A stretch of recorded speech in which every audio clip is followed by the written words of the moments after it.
Recently, I got a heartbreaking comment from viewer Brian Strawder, who says his sweetie pie passed away. He says they miss him so much, and Brian wants to know, how do you cope?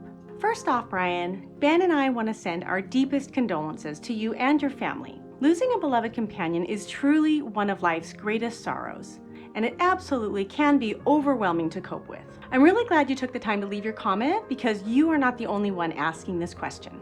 In today's video, we're going to talk about the grief that you go through when you lose a sweetie pie and some coping methods that might help you deal with the grief. And finally, looking at when it might be the right time to adopt another pet companion into your family.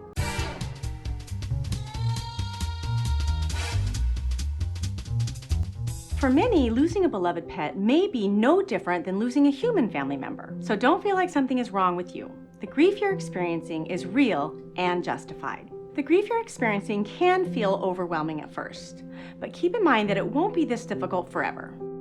Because grieving is a process. The grief you feel now will change over time. No fighting. This is a serious topic. Bless you. Elizabeth Kubler-Ross, a Swiss-American psychiatrist, first laid out the grieving process you're probably familiar with. According to Kubler-Ross, there are 5 common emotional reactions to loss: denial, anger, bargaining, depression, and finally acceptance. I'll put a link below to an article about the 5 stages of grief.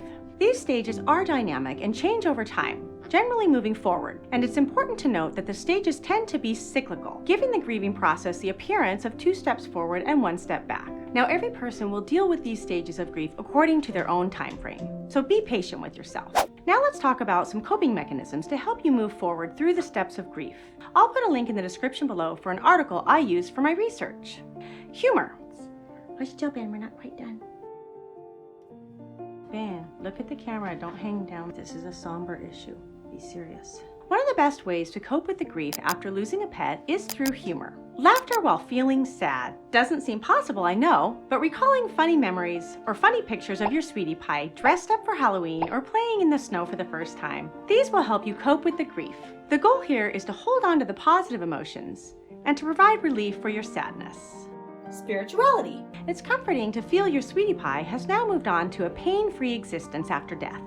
I've heard the term rainbow bridge to describe a beloved pet companion moving on into a beautiful afterlife.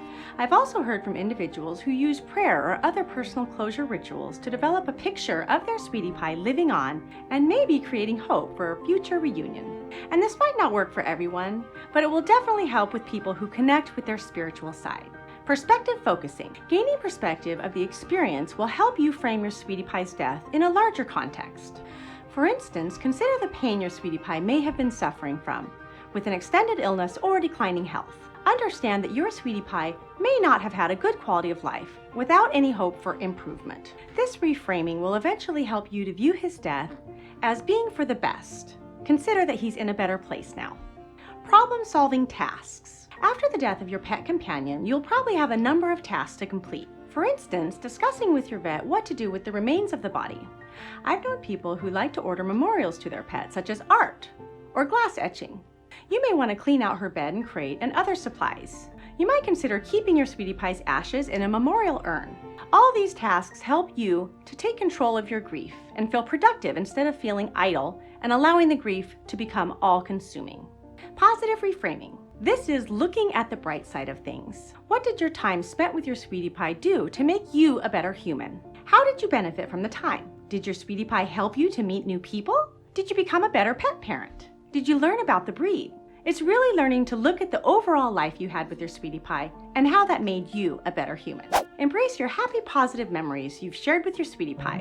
When Margot's baby Braveheart passed away, I made a memorial wreath. It had photos and paw prints and other mementos of little Braveheart and Margot. Making the wreath was therapeutic, and every time I looked at it, it brought back happy memories of holding and caring for him, and it put a smile on my face. Brian, it also helps to view things from your pet's perspective.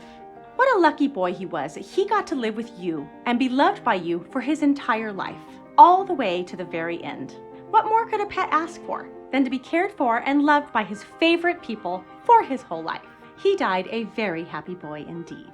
I hope this video helps you and many others who are dealing with the loss of a pet. Give yourself time to grieve. Use your coping skills, and you will get through this difficult time. Eventually, when the time is right, you'll find another sweetie pie companion to love. If you like my content and you'd like to support my channel, there's 4 ways to do so. First and foremost, you can buy a Lucky Tail nail grinder from here. Me and my sweetie pies absolutely love my Lucky Tail nail grinder with its "it's not scary" whisper technology. Before I got my Lucky Tail, I struggled with nail maintenance. Nail clippers are startling and jarring. And also, taking your sweetie pie to the groomer just to get their nails clipped is like $10 to $15 each time. It really adds up quickly. But now, a quick 5 minutes per week, and each of my sweetie pies have neat, clean nails. How bad? Yeah. And it's just a soft hum, nothing jarring or startling. They get used to it very quickly, and it becomes a bonding activity. They love it, and you will love the money you save. Everyone should get a Lucky Tail nail grinder. Use the link below, and you will also be helping to support my channel. Another way you can support my channel is you can buy me a coffee. It's a donation basically for my channel to keep us going, week to week. You can also buy merch from my merch store, because why not? We all love our little sweet pies, and we should show to the entire world that we are crazy dog lovers. And finally, the 4th way you can help support my channel is by visiting my Amazon store. It's just amazon.com/shop/sweetiepiepet. Here's the funny thing, even if you don't buy anything from my Amazon store, just if you visit my store first and then purchase elsewhere on Amazon, I will still get a small commission. So if you were going to buy something on Amazon, simply go through my store first. That's really a simple way to support my channel. So thanks, Brian, for your question. I hope you and your family are able to process and move through the grief in a healthy manner. And when the time is right and you've processed the grief properly, perhaps you'll adopt another sweetie pie and provide him with such a loving, generous home you gave your other sweetie pie for 13 years. We'll see you guys next time on Sweetie Pie Pets. Bye-bye.